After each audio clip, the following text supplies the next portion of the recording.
Bila kita ingin meneladani sunnah itu sampai terhubung ke atas dan dipraktekkan oleh orang-orang dulu, terhubung sampai ke atas. Nah, orang-orang dulu itu Imam Abu Hanifah, Imam Malik, Imam Syafi'i, Imam Ahmad, itu namanya golongan salaf. Salaf itu terdahulu. Ya. Golongan terdahulu. Yang terdahulu yang dulu, yang sekarang namanya khalaf. Batas antara salaf itu tahun kedua sampai tahun ketiga hijrah.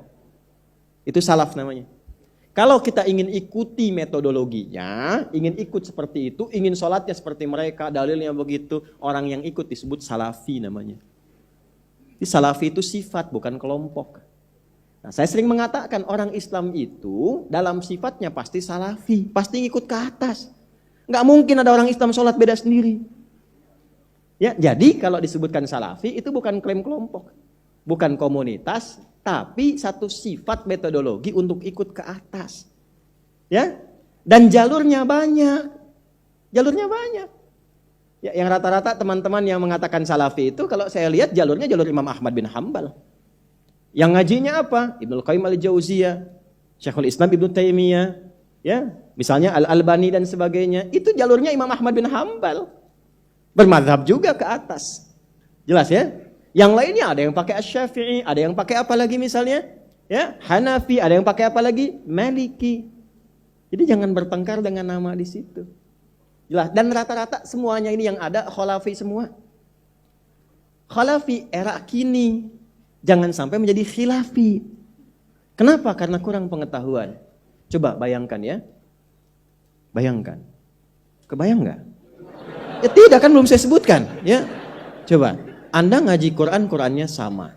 Ngaji hadis, hadisnya sama. Kok bisa ngaji Quran yang sama, hadis yang sama? Kok bisa bertengkar ujungnya? Sedangkan di Quran itu ada larangan berselisih. Ada larangan mencela. Ada larangan bergibah. Ada perintah untuk mengklarifikasi. Jadi Quran yang mana yang Anda baca? Hadis yang mana yang Anda pelajari? Coba pikirkan dengan hati yang bening. Anda boleh belajar dengan saya, tapi tidak harus semua yang dari saya Anda ambil begitu. Kalau Anda tidak sepakat, tinggalkan. Tapi tidak harus mencela. Karena boleh jadi setiap orang itu punya landasan ketika dia beramal. Dan itu dihisab di hari kiamat. Ya, kan fair kan? Ya, Anda silahkan ambil apa yang Anda yakin di dalamnya. Silahkan, tapi tidak harus mencela. Kenapa harus mencela? Kenapa harus menuduh? Justru ketika dicela, pahalanya ditransfer kepada yang dicela, dan itu bertentangan dengan kitab yang dikaji. Nah, itu yang perlu kita perbaiki sekarang ini. Dan saya tidak pernah mengajar Anda untuk mencela orang lain. Saya tidak mengajarkan Anda untuk mengumpulkan amunisi menuduh orang lain, tidak. Dan saya tidak pernah mengakui seorang murid yang belajar hanya mengambil ilmu untuk mencela orang, tidak. Hormati, beda pendapat gak apa-apa, tapi jangan sampai menjadikan itu terhambat kita untuk saling menyapa dan minum teh bersama. Ya, Assalamualaikum akhi, beda manhaj. Oh. Kalau beda manhaj, kafir artinya. Kan beda petunjuknya dari Nabi, bahaya itu. Dan itu akan mencari pemiliknya. Tidak ditemukan di bumi ke langit, gak ditemukan di langit kembali kepada pengkatanya. Itu resiko.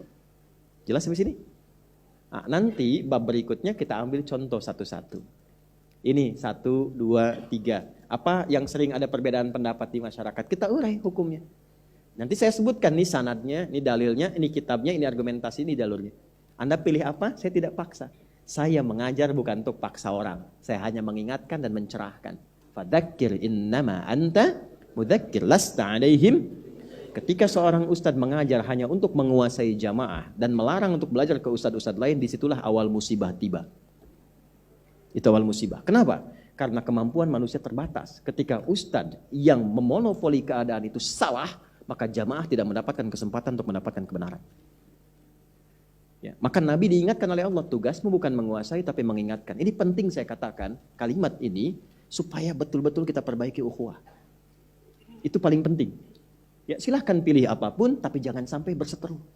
Jangan berselisih. Musuh kita cuma satu, setan, Cepi. Cepat pikirkan, cuma setan. Jangan tambah lagi. Jelas ya?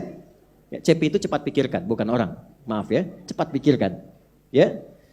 Jadi satu itu tolong jaga betul. Nanti kita turunkan sanad-sanadnya. Jangan sampai saling mencela. Kalau ada yang celak saya dari manapun, jangan dibalas.